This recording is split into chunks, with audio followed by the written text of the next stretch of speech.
Romanos capítulo 10.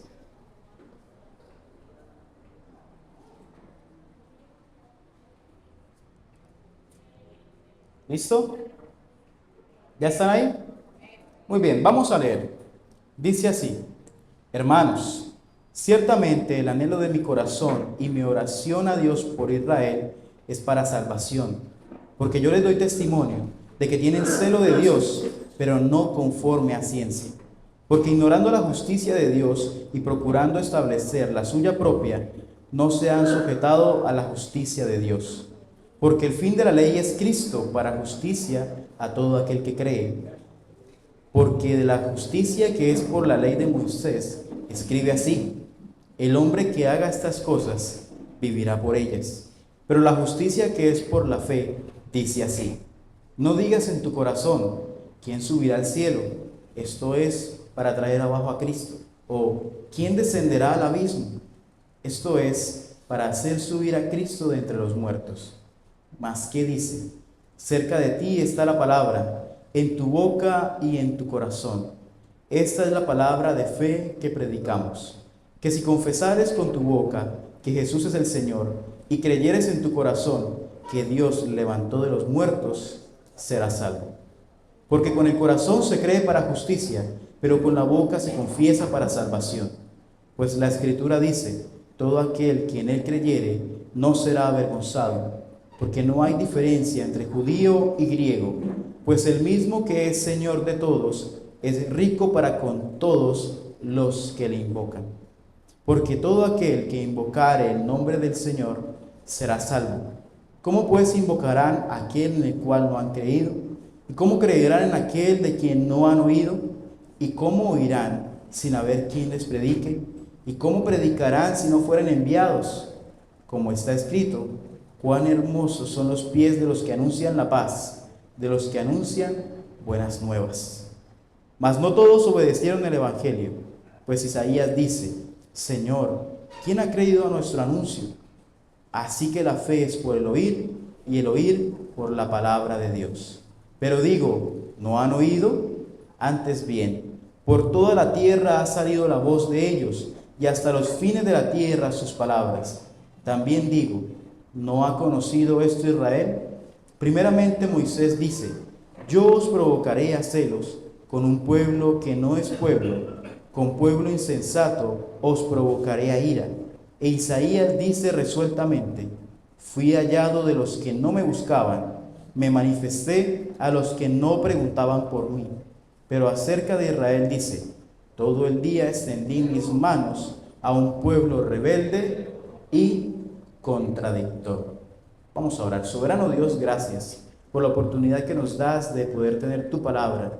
Y ahora rogamos, Señor, que la predicación de este día sea de edificación para todos nosotros, Señor. Para que todos nos vayamos de aquí comprendiendo tu palabra, Señor, como ella quiere que sea comprendida. Oramos, Señor, para que tú nos dirijas en Cristo Jesús. Amén. Iván.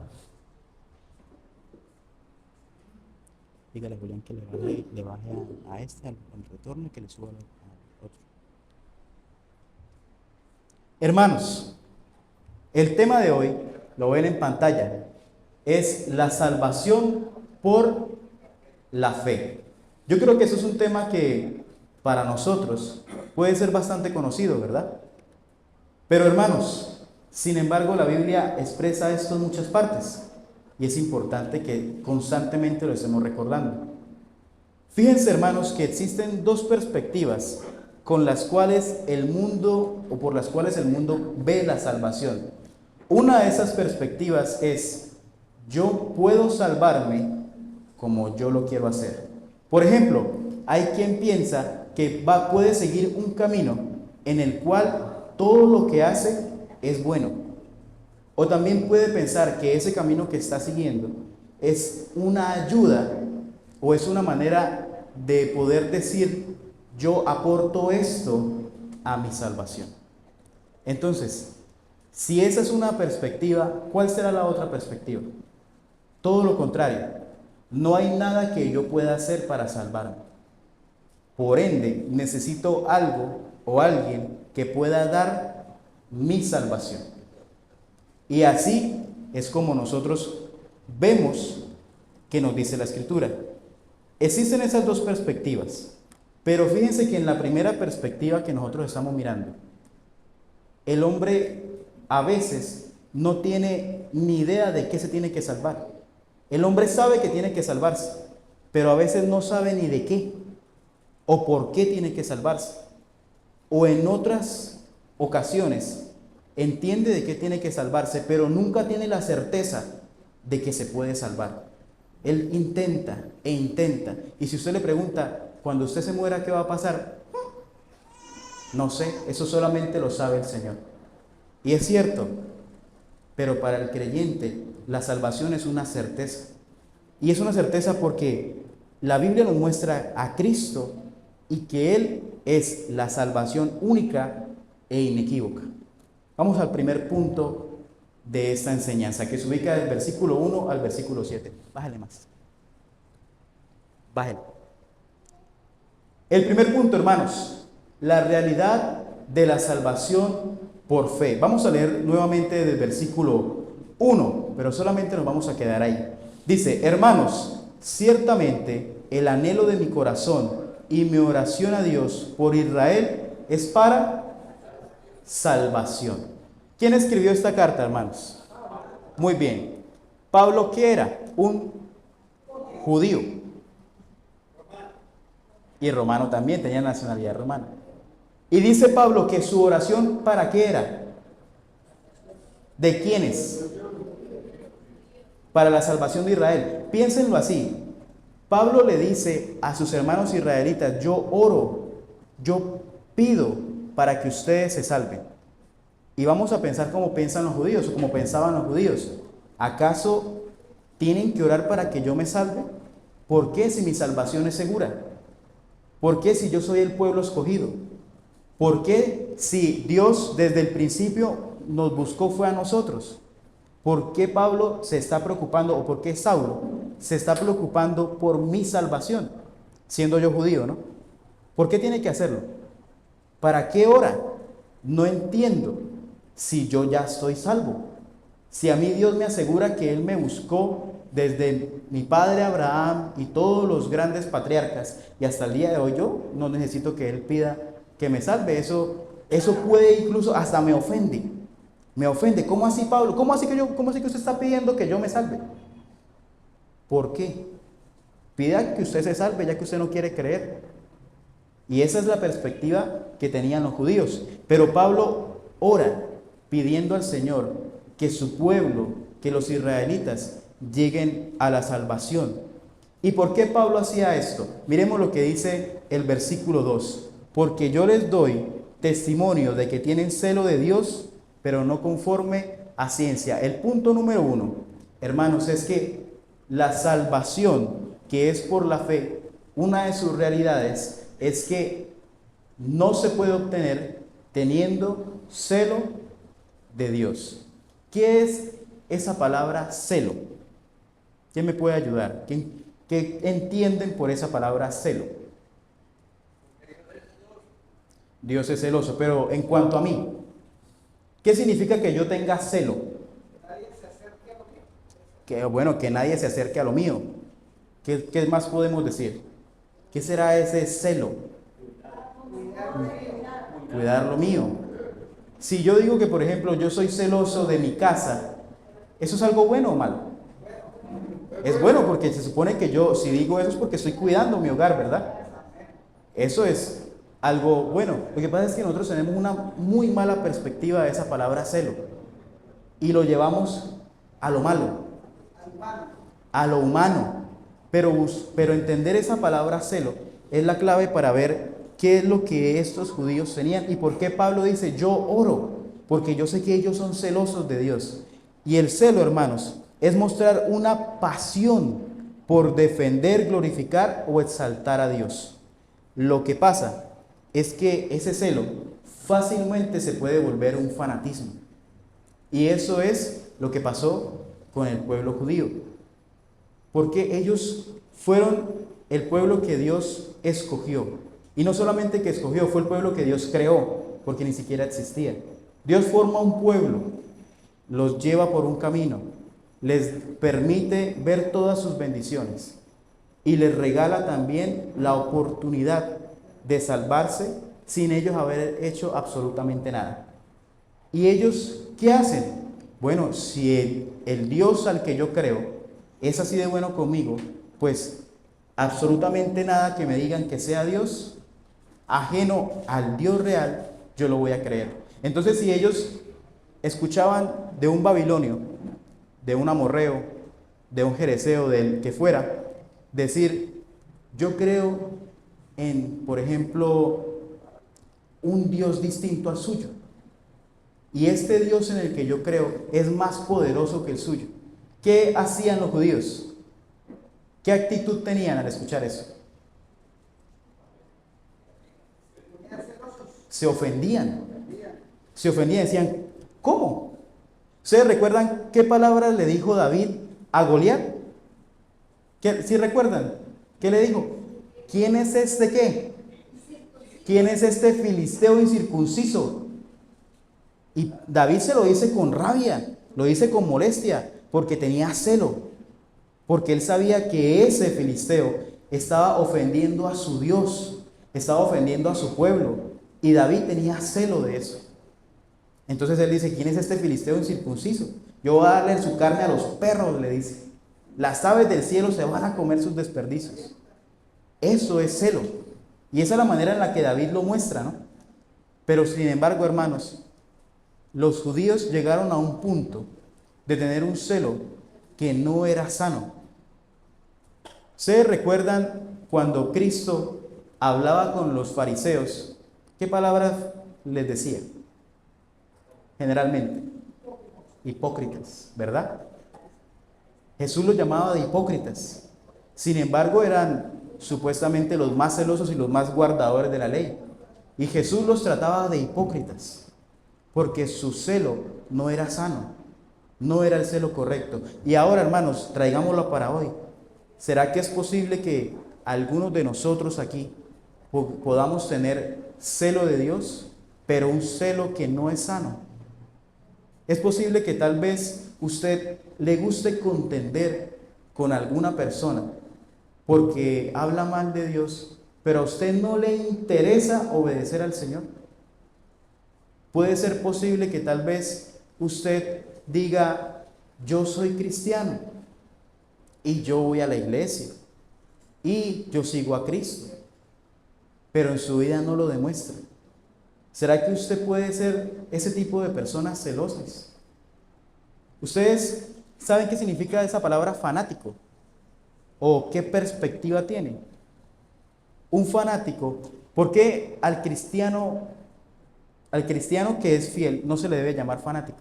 Porque el fanático sigue algo sin mirar. Si le dicen, vamos para allá, arranca para allá. Si le dicen, no, que voy para allá, arranca para allá. Sin pensarlo, sin meditarlo. Y eso es totalmente contrario a lo que el creyente verdadero hace. Porque el creyente verdadero no basa su fe y no sigue a Cristo simplemente porque digan, vamos para allá. Él basa su creencia en el Señor, él basa su celo en el Señor, en lo que dice acá. Eso es lo que hace un creyente verdadero. Pero el creyente que no es fiel al Señor y que cree que haciendo esto, que teniendo celo, puede aportar algo a su salvación o puede aportar algo a que el Señor lo ame tanto. Es que yo no soporto ver que venga alguien de otra iglesia, la verdad yo no lo soporto. Porque es que, no, mi iglesia es la verdadera, mi iglesia es la única. Entonces yo no tolero otras personas. Eso es un celo que no es sano. Pero muchas personas, hermanos, hoy en día, y muchos que se dicen ser creyentes, actúan de esa manera, teniendo un celo que no es sano, y en lugar de parecerse a Cristo, se parecen más a los fariseos de aquel tiempo. Y esa es una muy mala manera de actuar en frente a la salvación.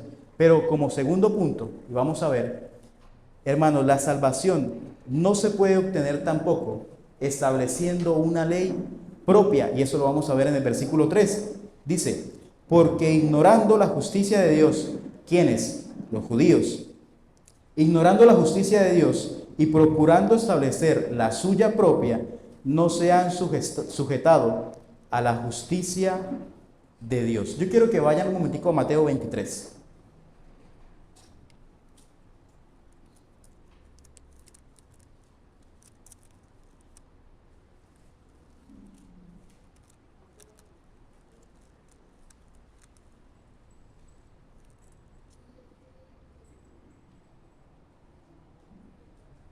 ¿Listo?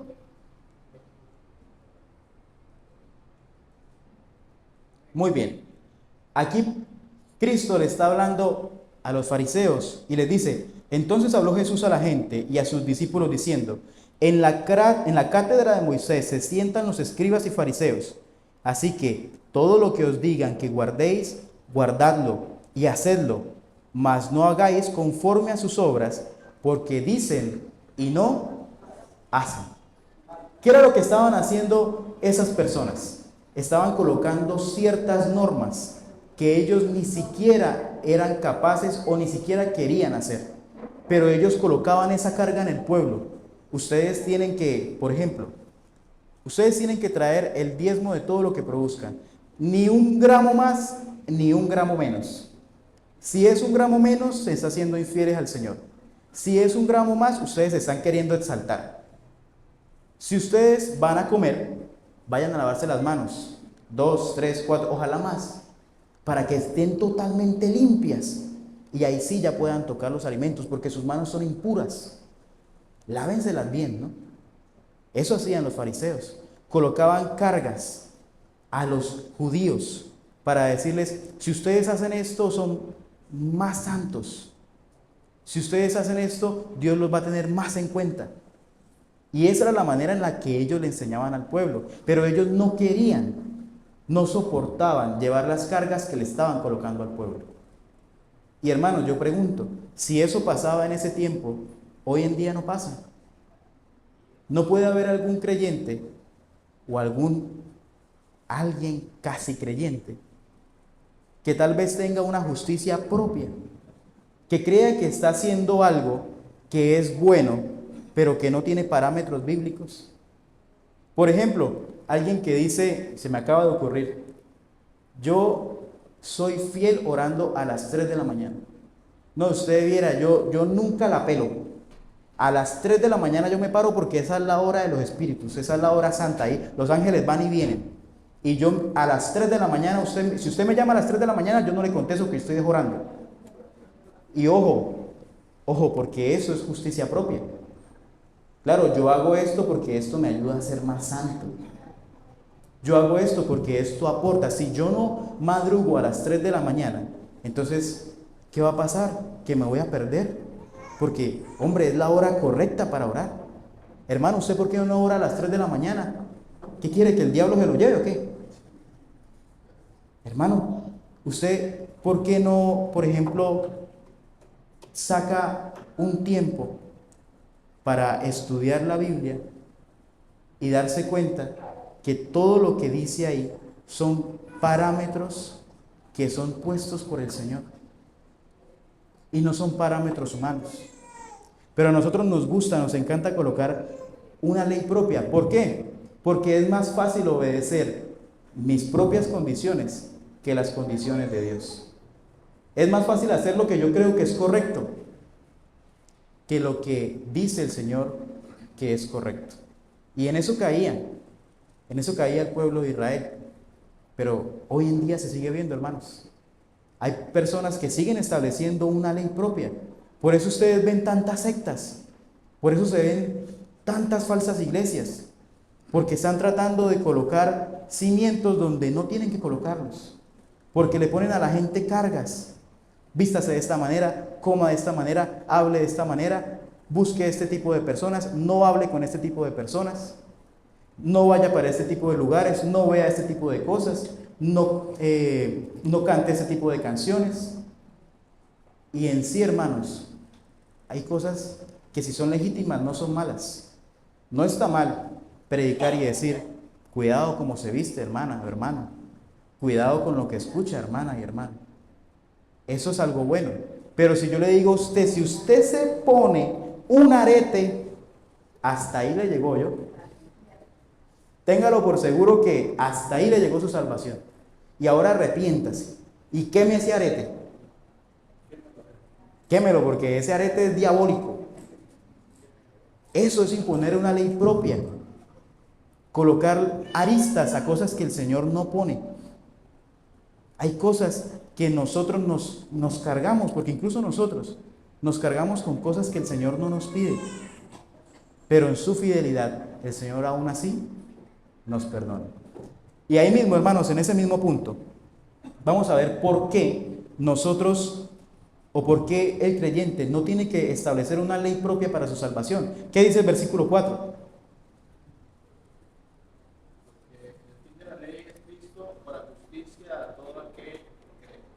¿Por qué ya nosotros no estamos bajo la ley? Porque Cristo ya la culminó, la cumplió. Ahí dice que el fin de la ley es Cristo. Ahora, ustedes entienden, ¿no? Que no es que la ley ya no sirva para nada. La ley es un parámetro de vida. La ley me muestra mi pecado.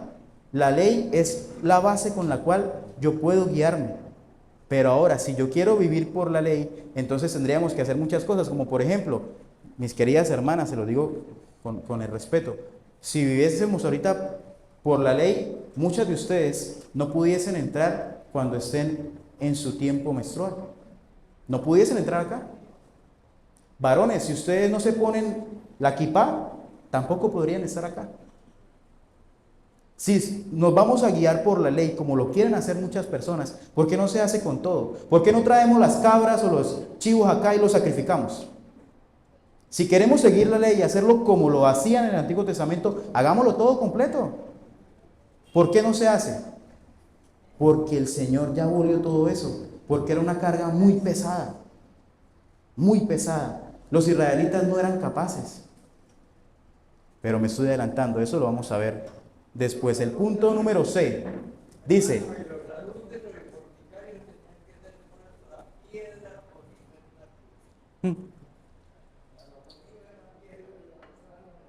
imagínense, habría que tener un montón de piedras por acá. El punto número C, del versículo 5, vamos a encontrar que esa salvación, hermanos, o la realidad de la salvación, es que no se puede obtener cumpliendo la ley. Y es lo que les decía. Si vamos a basarnos en la ley para salvarnos, vamos a ser incapaces. No vamos a poder. Dice el versículo 5, porque de la justicia que es por la ley de Moisés, escribe así: el hombre que haga estas cosas vivirá por ellas. Pero yo quiero darles un paseo por aquí por algunas cosas o algunos pasajes en los que vemos qué hizo Israel.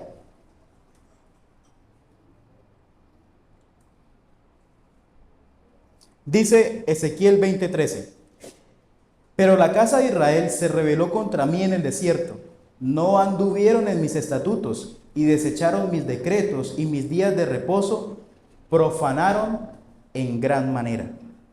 Jueces capítulo 2 versículo 19 dice: mas acontecía que al morir el juez, ellos volvían atrás y se corrompían más que sus padres, y no se apartaban de sus obras ni de su obstinado camino.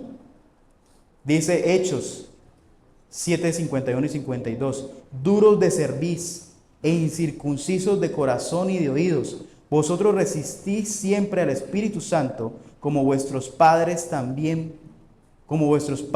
así también vosotros. ¿A cuál de los profetas no persiguieron vuestros padres? ¿Cuántas veces falló Israel en cumplir la ley? ¿Cuánto tiempo se demoraron en salir de Egipto y construir un becerro de oro? No se demoraron nada, no tardaron nada. El Señor ya los había sacado, recién había abierto el mar, recién había hecho todos esos milagros que hizo allá en Egipto. Y para ellos fue muy fácil buscar y hacer un becerro de oro para adorarlo y desobedecer a Dios. Y luego siguieron el camino. El Señor los perdona porque Moisés intercede. Y siguen por el camino. Y cuando sienten hambre, ¿qué pasa? Otra vez se rebelan. Y entonces, ¿qué hace el Señor? Les manda codornices hasta que le llenen las narices. vuelve y le suple. Y luego más adelante, quienes se rebelan contra Moisés diciendo, ¿y quién puso a este de juez? Todos. Israel, por intentar cumplir la ley, fallaba una y otra vez, una y otra vez, una y otra vez. Y ahora yo pregunto, si ellos, que fueron el pueblo que Dios sacó, que formó y que vio a Dios literalmente haciendo todas sus maravillas y que vio cómo Dios los cuidaba y los sustentaba, ellos no fueron capaces, hermanos, ¿qué nos espera a nosotros? Si ellos que vieron los milagros en ese momento tan grandes y majestuosos no fue suficiente para que se alinearan y siguieran a Dios, ¿qué esperanza tenemos nosotros de cumplir la ley? No somos capaces. Pero gracias al Señor, que así como lo dice acá, más adelante, eso ya no es un problema que nos tenga que atormentar, porque ya el Señor cumplió la ley, Él ya le dio fin a la ley. Dice el punto D en el versículo 6. Esto, hermanos, una de las realidades de la salvación por la fe es que no se puede obtener por sacrificios ni penitencias. Y ojo, porque esto es algo en lo que también caemos mucho.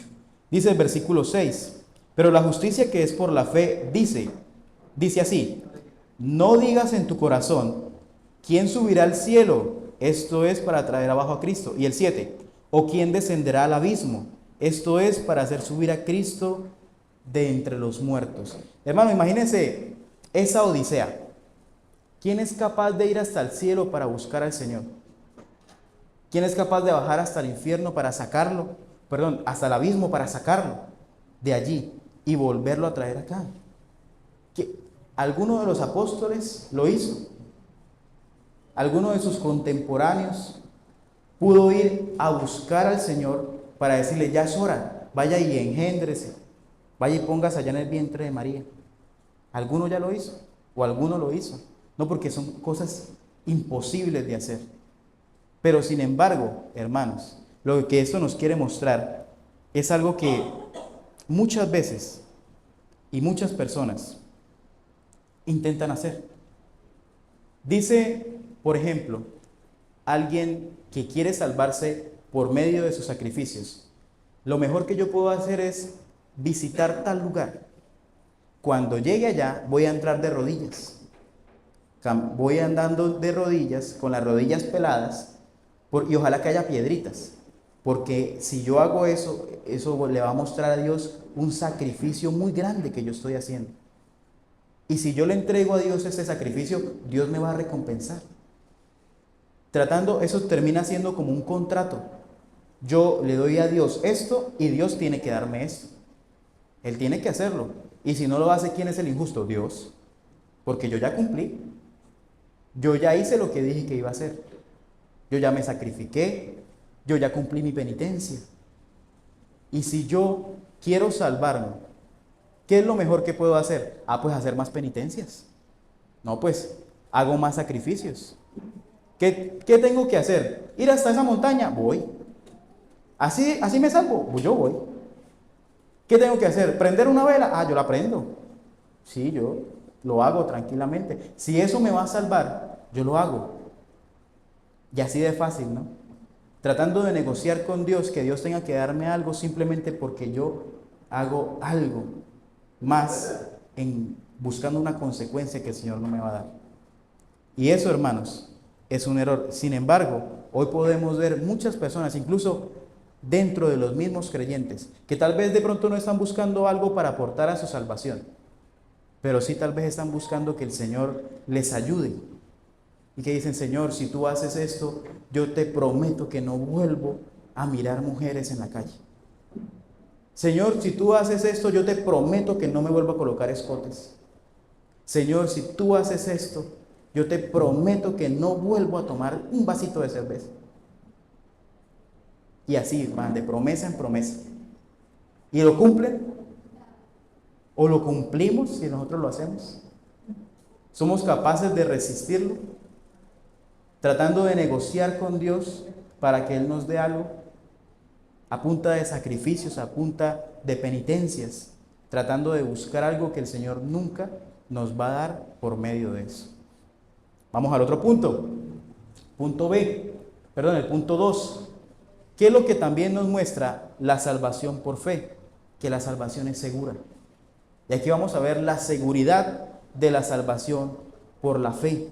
Y aquí, hermanos, es donde vamos a ver un contraste en todo lo que hemos hablado y en lo que Dios hace para salvarnos. Vamos a ubicarnos en el versículo 8. Mas, ¿qué dice? Cerca de ti está la palabra, y en tu boca y en tu corazón, perdóneme, más que dice, cerca de ti está la palabra, en tu boca y en tu corazón.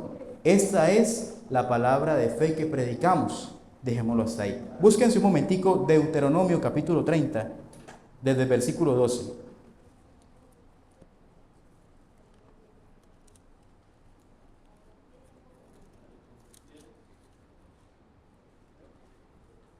Sí. Fieles a Jehová tu Dios, obedeceréis a su voz, conforme a todo lo que yo te mando hoy, tú y tus hijos, con todo tu corazón y con toda tu alma. ¿Qué versículo leyó? 30:12. No está en el cielo, para que digas, ¿quién subirá por nosotros al cielo y nos lo traerá y nos los hará oír para que lo cumplamos? Muy bien. Aquí Pablo, esas palabras que escribió en el versículo 7 es un recordatorio de lo que ya se había escrito en Deuteronomio 30. Y dice del versículo 11, porque este mandamiento que yo te ordeno hoy no es demasiado difícil para ti, ni está lejos. ¿Cuál era el mandamiento que el Señor les había dado en ese momento? Que obedecieran la voz de Dios. Fue el único mandamiento que les dejó. Hagan lo que yo les digo. Hagan lo que yo les mando. Ese es el mandamiento. Y él le dice, eso no es difícil. No está lejos de ustedes. Les dice, no tienen, el versículo 12, no tienen que decir, voy a subir al cielo para buscar este mandamiento. Voy a bajar al abismo para buscar este mandamiento, para poderlo cumplir. No estaba fácil. Él dice en el versículo 13, ni está al otro lado del mar para que digas, ¿quién pasará por nosotros el mar para que nos lo traiga y nos lo haga oír?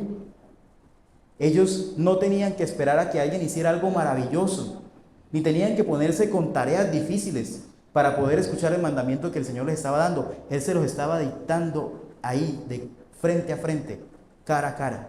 Se las puso fácil. Y hermanos, para nosotros también es fácil.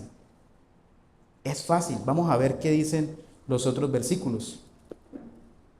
Dice el versículo 9, ¿qué es lo que predican o qué es lo que se debe hacer? Que si confesares con tu boca que Jesús es el Señor y creyeres en tu corazón que Dios le levantó de los muertos, serás salvo. Hermanos, el punto A de la segunda parte es que esa salvación y la seguridad de esa salvación se da porque se recibe al creer en Cristo. No hay otra manera. Pero ¿por qué es tan conflictivo para algunas personas creer en Cristo? Por la facilidad. Porque es muy fácil, hermano. Y se lo digo no queriendo minimizar la obra del Señor, sino dando a entender que no es algo que tengamos que complicarnos para creerlo. Sin embargo, el hombre, ¿qué es lo que quiere? Su gloria. ¿Cómo así? ¿Solamente tengo que creer? No, yo tengo que hacer algún sacrificio. No, yo tengo que obedecer lo suficientemente esa ley. Si yo no obedezco, me pierdo. ¿El Señor me va a salvar simplemente porque creo en Él? No, yo no creo, la verdad. Yo tengo que hacer algo más, tengo que esforzarme. Una vez escuchaba yo una pastora que decía que Cristo da el 60% de la salvación y nosotros aportamos el 40% con nuestra obediencia, con la oración, con el ayuno. Entonces Él paga la primera cuota, pero para que usted entre al cielo tiene que pagar el resto. Esa es la perspectiva de muchos creyentes hoy. El Señor me salvó, claro que sí, pero si yo me descuido, pierdo mi salvación. Y eso no es lo que dice aquí su palabra. Dice, si confesares con tu boca que Jesús es el Señor y creyeres en tu corazón que Dios le levantó de los muertos, serás salvo.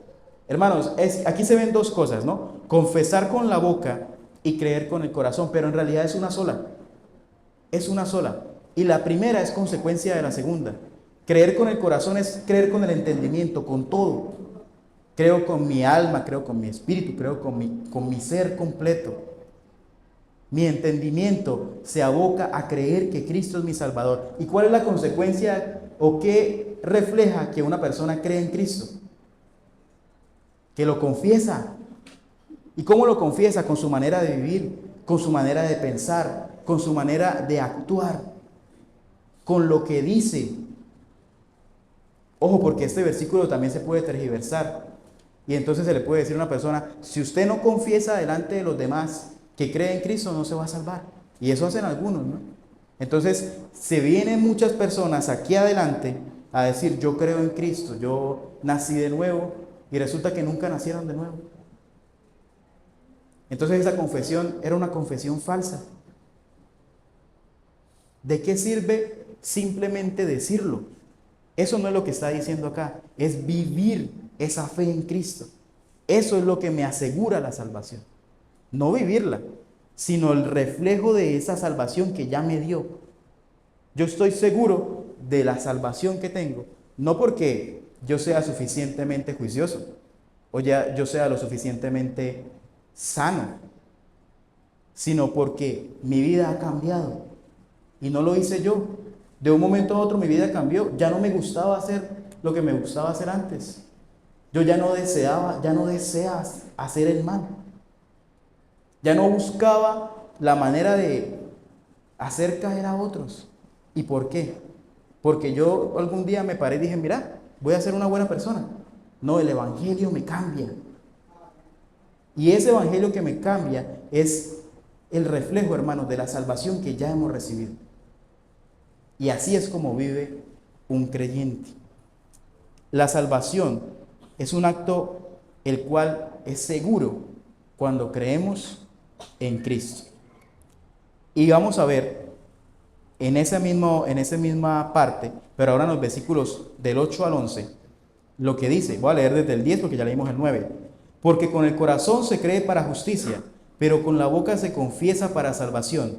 Pues la Escritura dice, todo aquel que en él creyere no será avergonzado. Búsquese un momentico Isaías 28, 16.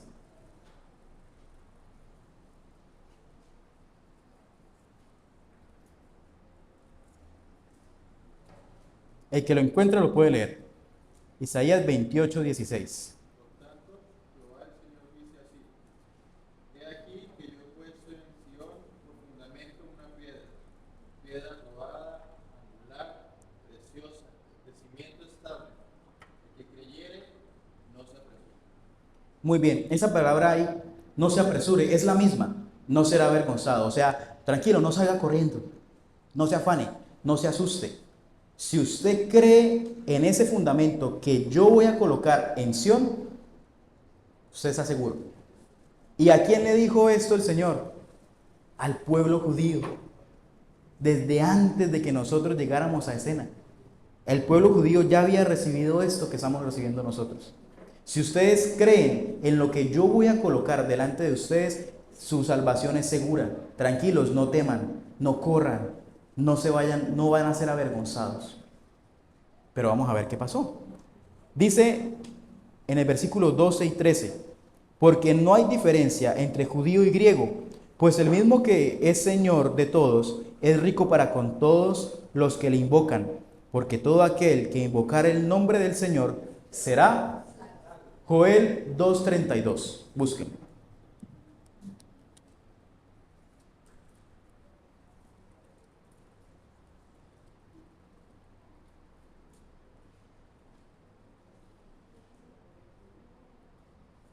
Y todo aquel que invocar el nombre de Jehová será salvo, porque en el monte de Sión y en Jerusalén habrá salvación, como ha dicho Jehová, y entre el remanente al cual él habrá llamado. Muy bien, el punto B, hermanos, lo que vamos a ver de la seguridad de esa salvación es que se recibe sin distinciones.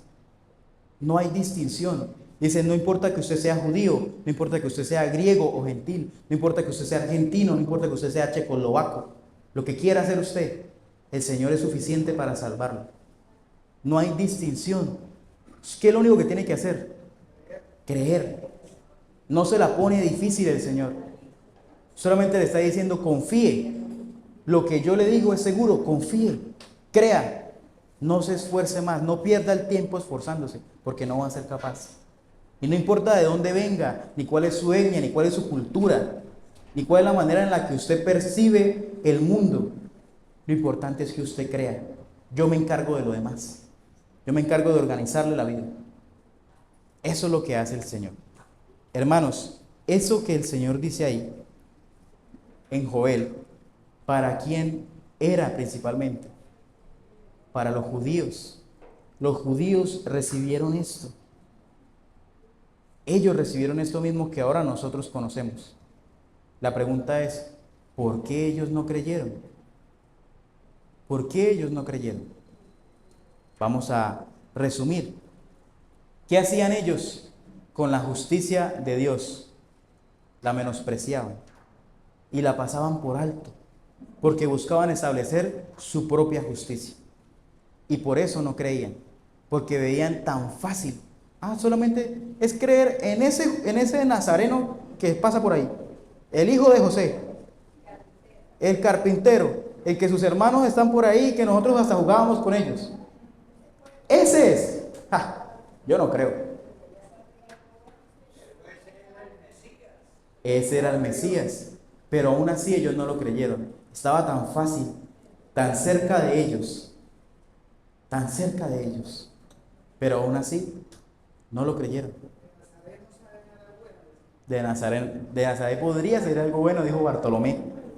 Muy bien, sigamos. Vamos al punto 3.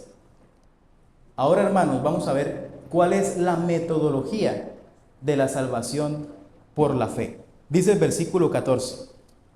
¿Cómo pues invocarán a aquel en el cual no han creído? ¿Y cómo creerán en aquel de quien no han oído? ¿Y cómo oirán sin haber quien les predique? ¿Cómo predicarán si no fueren enviados? Como está escrito, cuán hermosos son los pies de los que anuncian la paz, de los que anuncian buenas nuevas. Esto, hermanos, lo encontramos en Isaías también. Eso también fue escrito para los judíos. Y el Señor les dice desde el principio, ¿cómo es posible que se salven si no escuchan? ¿Y cómo van a escuchar si yo no mando a alguien? Vamos a leerlo de abajo para arriba. Si no fueran enviados, ¿cómo van a predicar? ¿Cómo van a predicar si no creen? ¿Cómo van a creer? ¿Cómo van a invocar si no han creído? La manera, hermanos, o la metodología en la cual el Señor nos muestra su salvación por la fe es el Evangelio. Es única y exclusivamente el Evangelio. Tarea que tampoco es difícil. El Señor no dice, por ejemplo, la manera en la que usted se va a salvar es que usted tiene que ir a cierto monte, llevar cierto animal, sacrificarlo a cierta hora y que tenga usted 5 o 6 testigos, entre esos un señor mayor de unos 92 años y un bebé de por lo menos 2 meses. El Señor la pone difícil, porque entonces yo tengo que buscar todas esas cosas para poder llegar a tener mi salvación. No, es muy sencillo, es oír. Pero ¿qué es lo que hace el Señor? Para que haya personas que oigan, tiene que haber personas que vayan, que estén dispuestas a predicar a Cristo, que estén dispuestas a dar esas buenas nuevas. Y ahora, hermanos, yo pregunto, si el Señor ha hecho todo esto por nosotros, ¿cómo estamos correspondiendo con el evangelismo? ¿Cómo queremos nosotros que haya personas salvas en este mundo si no nos tomamos la tarea en serio de evangelizar, de dar a conocer a ese Señor que nos salvó y que nos muestra que su salvación es gratuita, sin esfuerzo, nada más que creer en Él? Y la manera en la que Él busca que esa tarea se haga Es así como le enseñó a los judíos y también como lo enseñó a nosotros cuando Cristo dijo lo que dijo allá en Mateo 28. La gran comisión, ¿se acuerdan? Vayan y hagan discípulos, enséñenle todo lo que yo les he enseñado, bautícenlos, pero vayan y hagan discípulos. ¿Y qué hicieron los apóstoles? Se sentaron a esperar que la gente les llegara. Cuando se sintieron muy cómodos en Jerusalén, ¿qué hizo el Señor? Los esparció. Los sacó de ahí. Vayan, porque yo les dije que fueran, no que se quedaran. Y hermanos, esa metodología, esa manera en la que el Señor da a conocer las buenas nuevas de salvación, es la única manera en la que personas como usted, yo y otros se salvan o se irán a salvar. ¿Dónde está nuestra responsabilidad? ¿Dónde está nuestra respuesta al Señor en el evangelismo? Si ya conocemos nosotros que el Señor nos ha salvado de una manera tan hermosa y espectacular, ¿qué esperamos para dar estas noticias a conocer? Dice ahí, cuán hermosos son los pies de los que anuncian la paz, de los que anuncian buenas nuevas. ¿Cuál de nosotros, hermanos, ahorita podría quitarse los zapatos y mostrar sus pies a ver cuán hermosos son? ¿Cuán bonitos son sus pies, hermano? Seguramente a los ojos de nosotros diremos, uy, no, ese hermano, no, hermano, póngase los zapatos otra vez. Pero el Señor dirá, esos pies, qué bonitos esos pies. Esos pies que sí están cansados, pero hacen la tarea. Esos pies que se ensucian para llegar a cierto lugar, pero hacen la tarea. Qué bonito, ¿no? Llegar a la presencia del Señor y que Él diga, uy, qué pies tan lindos. Qué pies tan bonitos los suyos, ¿no? Hizo la tarea. Eso, hermanos, es hermoso. El Evangelio es el vehículo para la salvación. Dice el versículo 16 y 17, mas no todos obedecieron el Evangelio, pues Isaías dice, Señor, ¿quién ha creído a nuestro anuncio? Así que la fe es por el oír, y el oír por la palabra de Dios. Y hermanos, no hay otra manera. El Señor lo confirma. Va a haber personas que creen, pero también va a haber personas que no creen. Pero la única manera que el Señor utiliza para darse a conocer es el Evangelio. Así que hagamos la tarea. Ahora, hermanos, vamos a ver por qué pasó lo que pasó con Israel. ¿Por qué Israel no hizo caso a esa voz? Esa misma pregunta que yo les hice hace rato, ¿por qué Israel no creyó? Pablo también la hace. Dice el versículo 18, pero digo, ¿no han oído? ¿Y a quién se refiere? Al pueblo de Israel. ¿Será que ellos no oyeron? ¿Qué vimos en los versículos pasados? Que todo esto estaba escrito en el Antiguo Testamento. Ya el Señor lo había dicho. Ellos ya lo conocían. Dice, antes bien, por toda la tierra ha salido la voz de ellos. ¿Cuántas personas, o dígame, en cuántas ocasiones vemos en Génesis, en el Éxodo y en el resto del Pentateuco, que dicen, esas obras que hiciste suenan por toda la tierra? Todos los pueblos te conocen, o todos los pueblos te conocerán. O cuando Moisés le dice al Señor, Señor, no destruyas este pueblo, porque qué vergüenza. ¿Qué van a decir? Después de que le hiciste tremenda maravilla, ¿ahora los vas a destruir? Ya todos sabían. Eso ya se había conocido, que el Señor había hecho obras poderosas y que el Señor los iba a salvar. Entonces no había manera. Todos lo sabían. Dice 19, también digo, ¿no ha conocido esto Israel? Primeramente Moisés dice, yo os provocaré a celos con un pueblo que no es pueblo, con pueblo insensato os provocaré a ira. E Isaías dice resueltamente, fui hallado de los que no me buscaban, me manifesté a los que no preguntaban por mí. Hermano, ahí hay dos realidades. La primera, Israel conocía estas palabras. Israel conocía el plan del Señor, pero lo rechazó. Lo hizo a un lado. ¿Y qué hizo el Señor? No como plan B, no como resultado, ay, esto no me creyeron, me toca buscar otra gente que sí me crea. No, el Señor ya sabía que iba a hacer, y Él lo profetiza desde antes. Voy a buscar o les voy a provocar ira, los voy a provocar a celos con un pueblo distinto, con un pueblo que no me conoce, con un pueblo que no me llama. ¿Acaso nosotros recibimos los profetas? ¿Acaso nosotros recibimos los patriarcas? ¿Acaso, digamos, algún pueblo cercano en ese entonces, aparte de Israel, recibió la revelación del Señor? Ninguno. Pero la salvación nos alcanzó a todos. Y hoy en día nos alcanza a nosotros. Y seguirá alcanzando a los que el Señor quiera alcanzar. Esa obra que el Señor pensó desde el principio, la ha cumplido. Y ahí nos lleva. Y hermanos, pongámonos a pensar. ¿Será que cuando Cristo vino, ellos no se podían dar cuenta fácilmente? ¿Será que no había manera en que los judíos dijeran, ay, ahora sí, ya entiendo? Algunos creyeron, pero otros se endurecieron. Váyanse un momento a Mateo 21.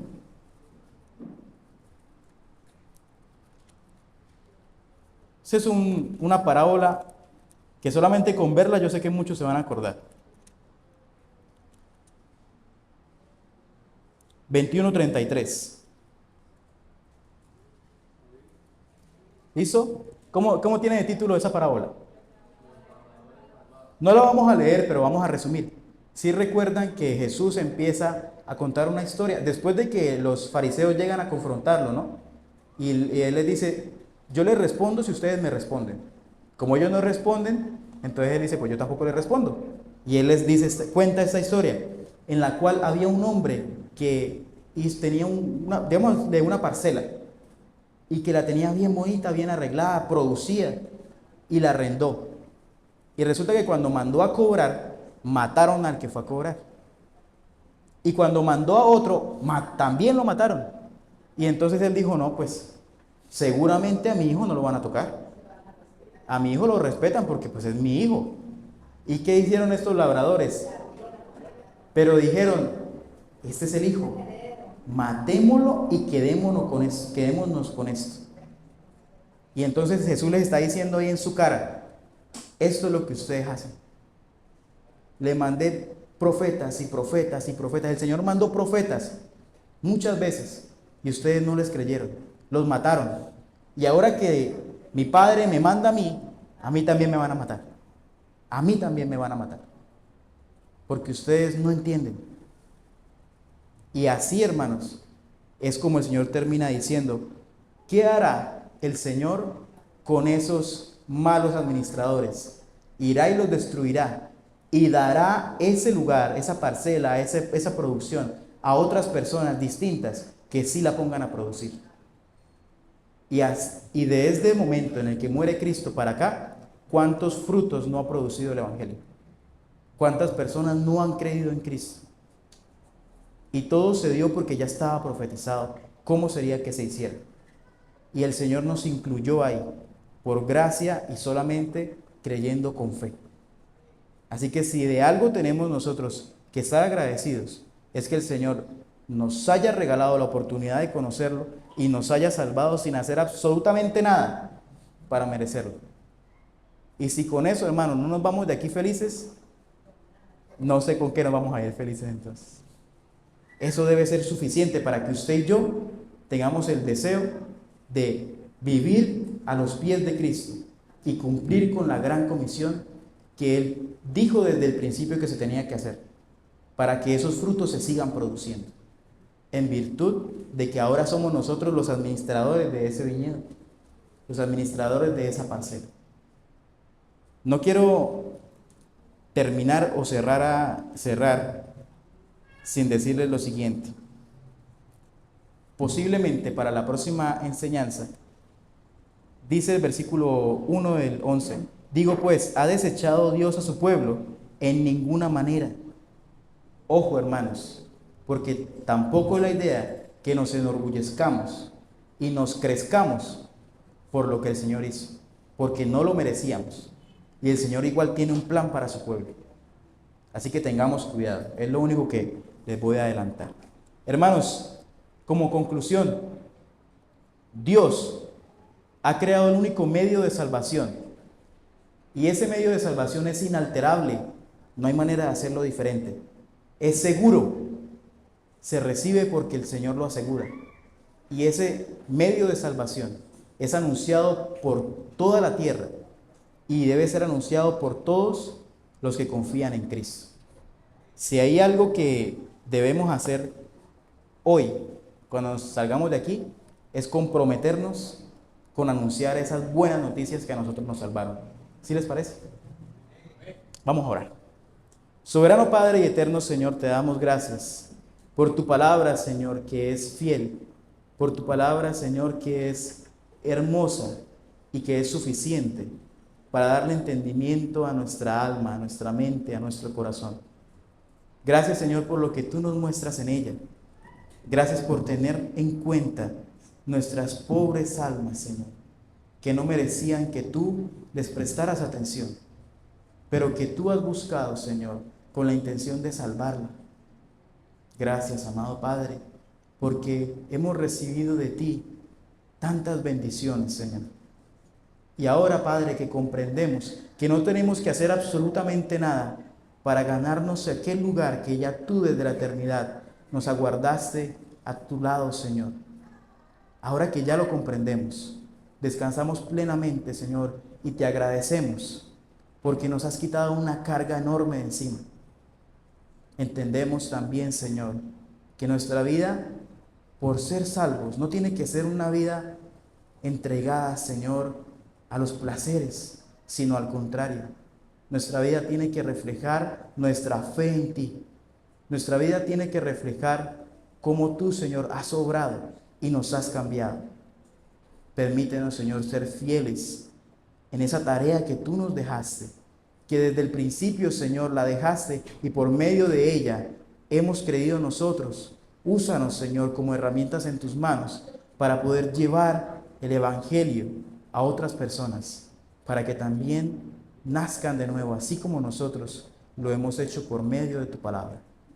Oramos, Señor, para que tú permitas que podamos cumplir la gran comisión y también, ahora, Señor, que hemos terminado este servicio de hoy, no permitas que se nos olvide tan pronto salgamos, Señor, y que nos recuerdes todo el tiempo que tú eres el único y suficiente dador de nuestra vida eterna. Señor, guárdanos en camino a nuestras casas y que esta semana podamos tener una semana productiva, una semana bonita, Señor, en la cual te recordemos y te exaltemos siempre. Guarda a nuestros familiares, guarda a las personas que nos acompañan, Señor. Y también permite que todos juntos podamos volver a reunirnos en este mismo lugar entre la semana y el próximo domingo para poder seguir recibiendo tu palabra, Señor. Gracias te damos por todas tus bendiciones en el nombre de Jesús. Amén y amén. Mis hermanos, hemos culminado